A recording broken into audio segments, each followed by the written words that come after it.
You never used your kitchen to its full potential. You had tried to get more into it when you bought your house because it seemed like such a waste to not use all the space. But it just wasn't your thing. You never used the pizza oven. You'd never used more than half the giant fridge. And you'd never used the massive granite island in the middle. When scouring up food, you made do with the area by the sink because it was all you needed. Until tonight, that is. Tonight, what you've brought home fills nearly the entire island. Tonight, you use your kitchen to its full potential. You make use of a meat cleaver you've never even touched before to separate the joints. You practice getting a standard kitchen knife between the bones that you struggle with, cutting enough connective tissue to pull them apart. You check the floor periodically to make sure that the tarp you've improvised from trash bags and duct tape is still holding. And when you've sliced and stabbed and cut enough, you see how neatly you can pack the carcass into fresh bags. You make note of how much sawdust to put in to keep the blood from threatening to leak. And when you're done, you sit near the blood for a while, getting used to the smell. You sit until your stomach stops rolling. That wasn't bad for the first test run, but you know you need to practice more. You need to practice until your hands stop shaking and you can get it all done much faster. And as you sit there on the floor, you convince yourself that when you finally work your way up to what you've been practicing for, what you know you'll need to do, that it'll be easy. That if you practice enough, then cutting up the real monster you're after won't be any different than processing a deer. That when the day finally comes, you'll be able to shut off all those pesky emotions that get in the way. Empathy, disgust, fear.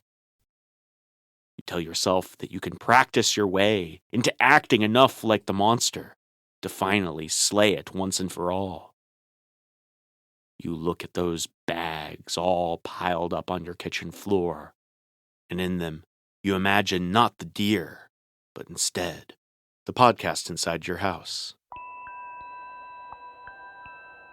By Annie Marie Morgan and Kevin Schrock, with music by Hex System. As Season 2 comes to a close, we'd like to share another Bits and Pieces episode. Today, we're bringing you 4 fearsome tales by Travis Brown, or as you might know him from Reddit, Grand Theft Motto. Travis is prolific on Reddit, and you can read many of his stories there. You could also support him by buying his books, How to Build a Haunted House and The House with 100 Doors. Season 2, Episode 23, Friendly Secrets Between Bones and Dying Dogwood Leaves. Story number 1, The Secrets Between Knife and Bone. There's a perfect honesty hidden under the skin. Lies are easy to peel away, both the lies we tell others and the lies we tell ourselves. Truth is running water, pressurized, always looking for a way out. Clover loved truth more than anything else. His greatest talent was cutting out avenues in flesh so that the truth could flow and secrets drown. You see, secrets can't hide once you break the skin and introduce sunlight into the system. Clover hated mysteries. He needed to know what made people tick, who they really were deep down under the ego and the presentation and the bullshit. That compulsion to know was with Clover ever since he was a boy. If you asked him, Clover would claim he couldn't remember the first time he cut into someone. But that's a lie. One of the few that Clover would tell, out of a sense of modesty, maybe. Humility. The truth is, Clover remembered every time he ever pressed cold steel to warm skin. He dreamed about the feeling of slicing through light resistance, of metal scraping against bone, memories of screaming and begging in absolute honesty were Clover's only companions. He knew that his purpose in life was to strip away all of the lies that people wrap around themselves. When Clover dreamed, he always dreamed in red. If Clover was feeling philosophical, which he often was, he'd answer questions as well as ask them during a session. The most common question was, "Why are you doing this?" accompanied by sobbing. Clover always answered the same, "I'm digging for a soul."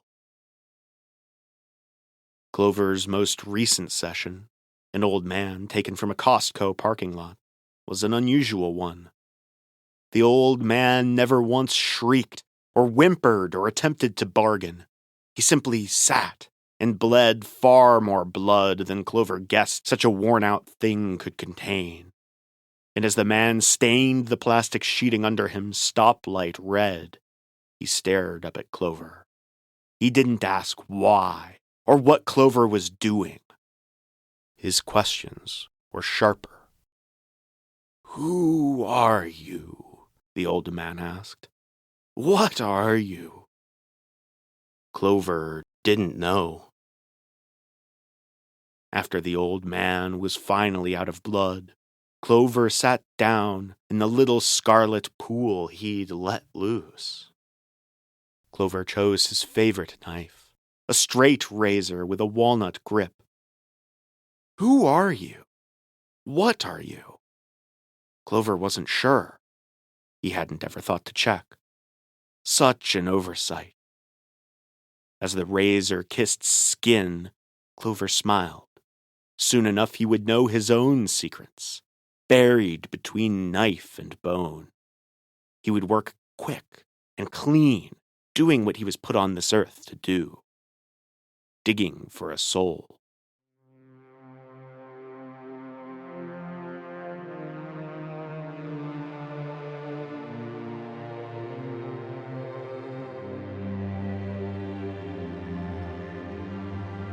Story number 2. Dogwood and the boys who don't do nothing.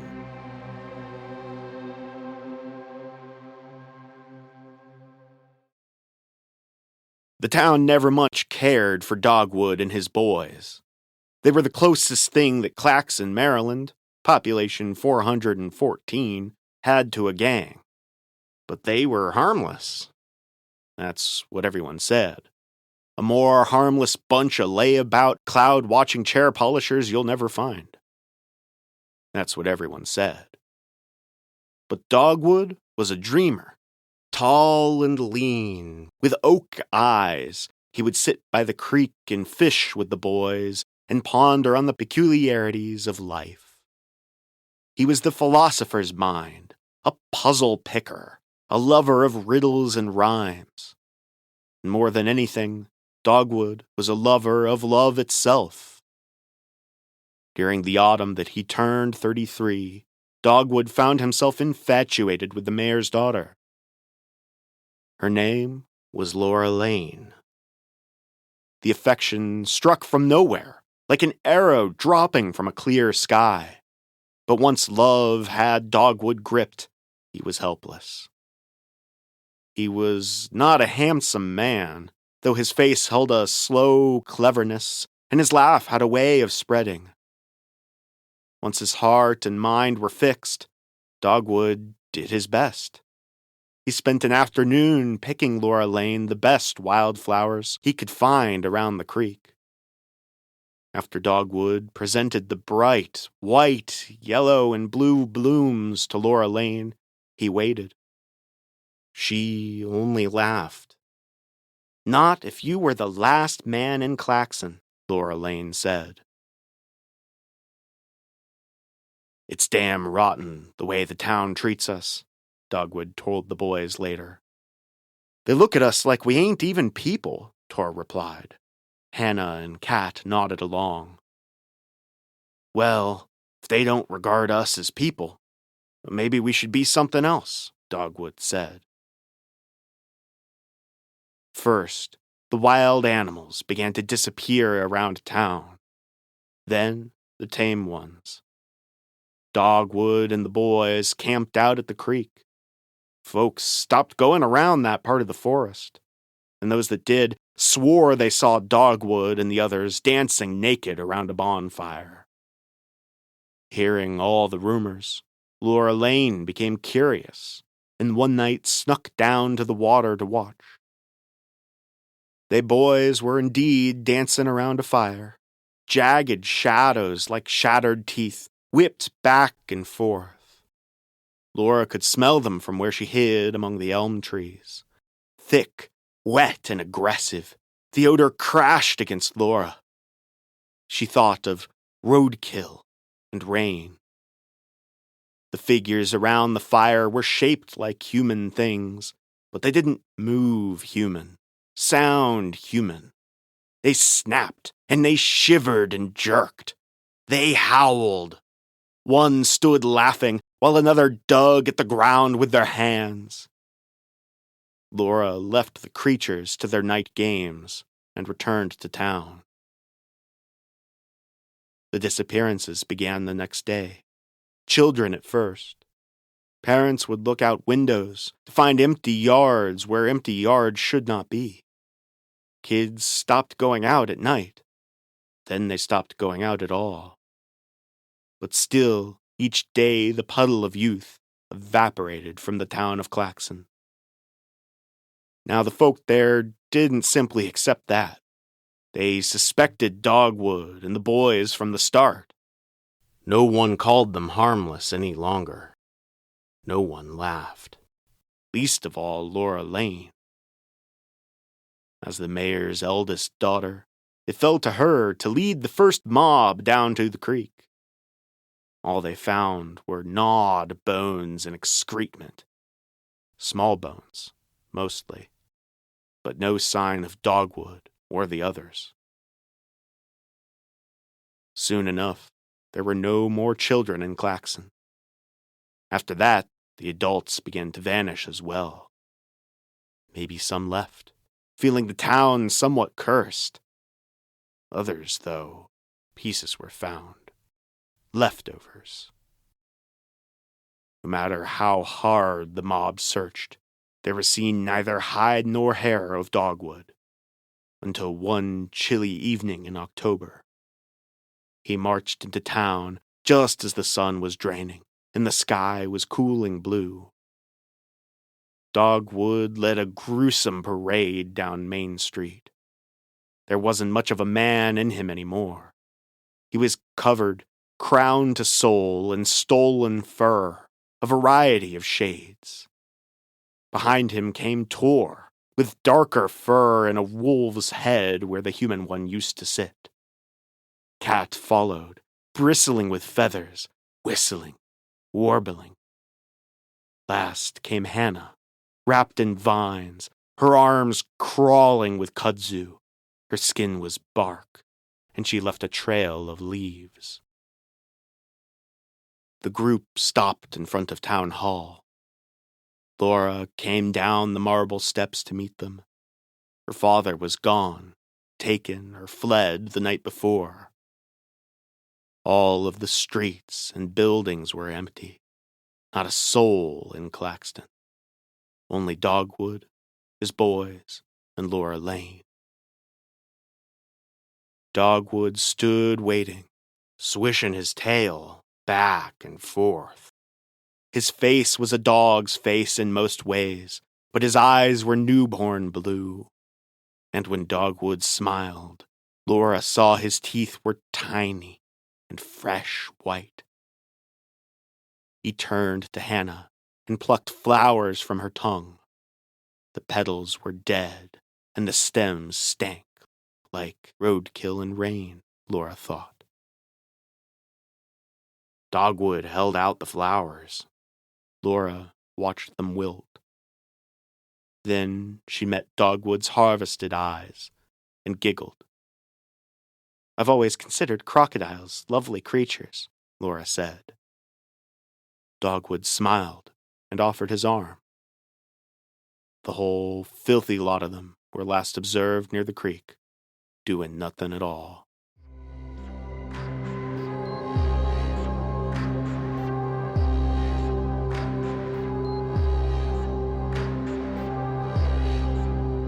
Story number 3. When the leaves start dying.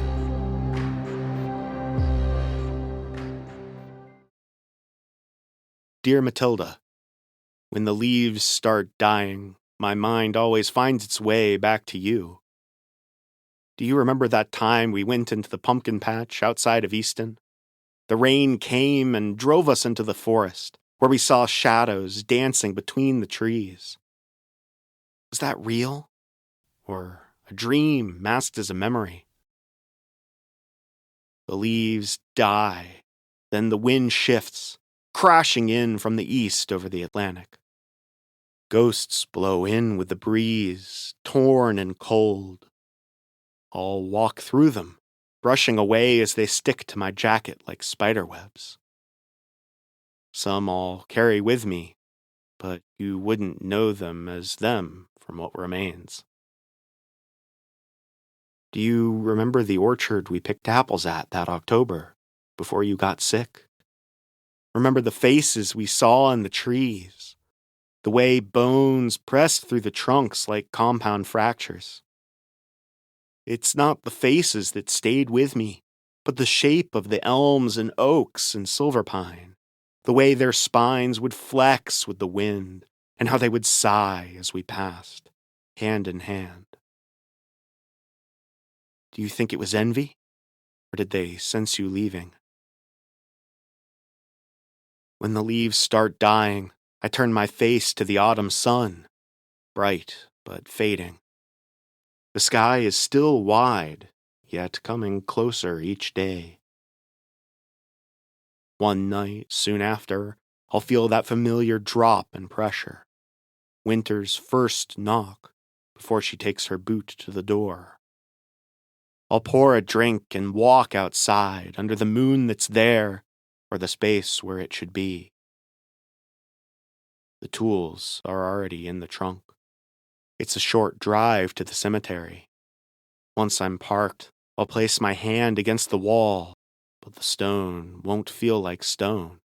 It will be soft and alive, like a palm I recognize. The moment won't last. The stone will only be stone. I'll enter through the gate with the axe and the shovel, and I'll wait. Usually by the time I get there, you've dug yourself most of the way out. I'll stand there while you claw at the earth. I'll try and speak with you, but you won't hear me, not over the sound of your own wailing. It must hurt terribly, having to breathe air again after a year in the gentle dark. Are the stars too bright? I would douse them for you if I could. Once you're out, you'll come for me, hungry as always. And as always, I'll return you to the dirt. I might try fire again this year, even if it never seems to stick. Dear Matilda, when the leaves start dying, I'm always caught by the question that I run from the rest of the year. Am I the reason you keep coming back?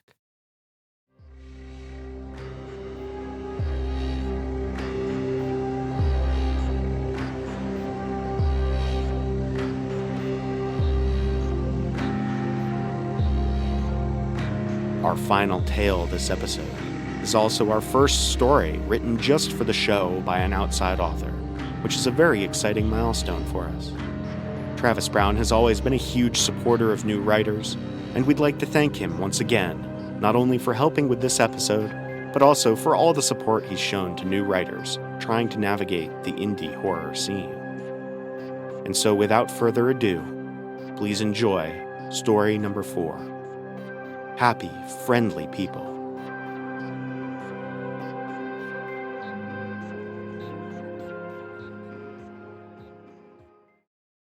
I first met Martin while I was frantically searching for a vein in my foot. We met in the stairwell of our apartment building. It was the worst stairwell in the building, in arguably the worst city in the country.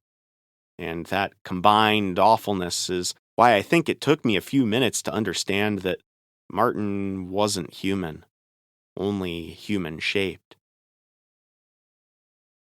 "Are you okay?" he asked me, watching me jab a syringe between my toes. "Never better," I grunted, snarling when my latest prospect turned out to be a junk vein. "My name's Martin. Who are you? What are you doing?" the stranger asked, his voice a little muffled. I looked up, confused by the question. In the flickering lights of the well-tagged stairwell, Martin appeared to be nearly 7 feet tall. He was broad-shouldered and thick-necked, but his arms were terribly thin. His profile was hidden by layer after layer of the kind of clothing even thrift stores would take out back to burn. All of the layers were particularly odd since we met in August and our building lacked air conditioning, leaving it roughly as hot as hell's parking lot, both day and night.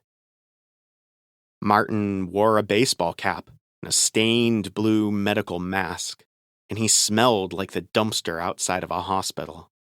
He had a camping backpack slung across one shoulder. "My name's Jay, and I'm trying to die with a smile," I replied, tapping the syringe. "You're a happy human. Why would you want to die?" Martin asked. "I'm not happy, and I don't feel human. If I could be something else, I would. Maybe I'd be happy as a dog." "How about a monster?" "Sure," I said, sighing as I finally found a good vein. "Sounds better than this." Martin leaned in close and pulled down his medical mask. I saw then that he had not just one face, but many unmatching ones, all stitched and stapled together, some of the seams still freshly bleeding a rank yellow fluid. "I think we can help each other," he told me, smiling with mismatched teeth. I stared up at him for what felt like a long time. Long enough for the paradise to come parading through my veins. Long enough that my curiosity overrode my common sense and self-preservation.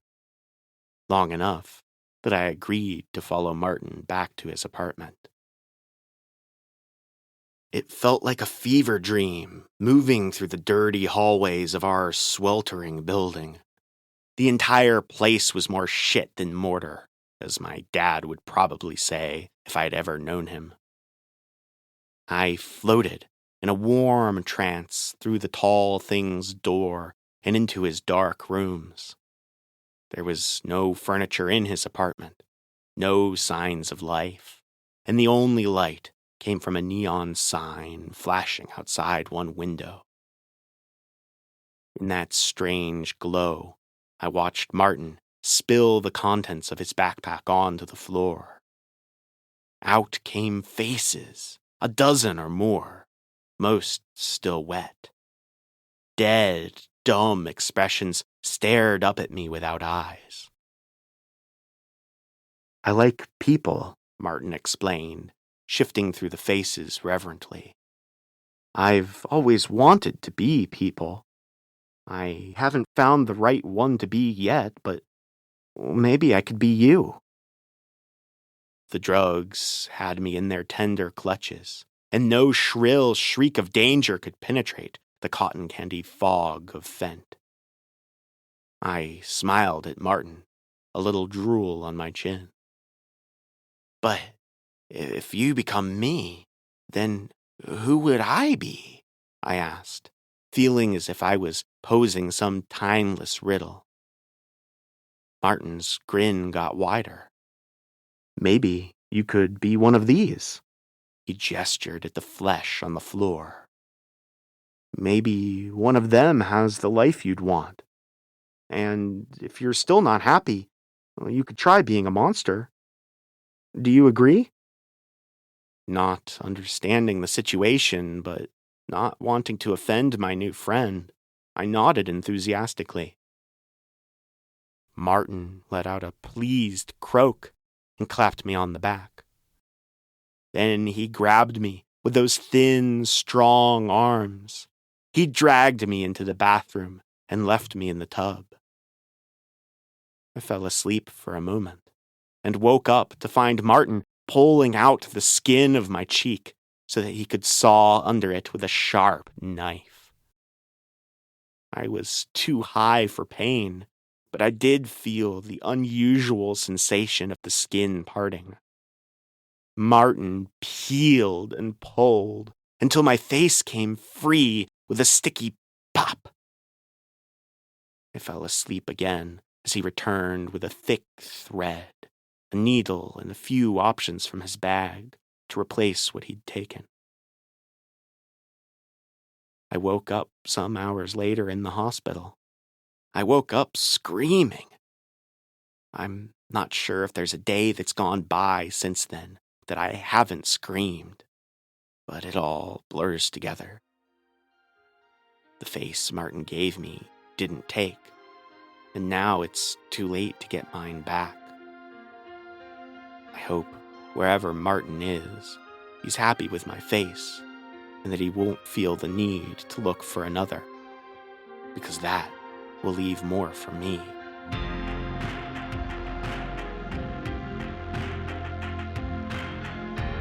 Thank you for tuning into this episode of the podcast Inside Your House. To hear every tale of terror as they're released, subscribe to our show on your podcast app or on YouTube, or follow us on Facebook and Blue Sky. And until next time, remember that it's always easier to take apart a puzzle than to put it back together, especially if that puzzle was alive when you started.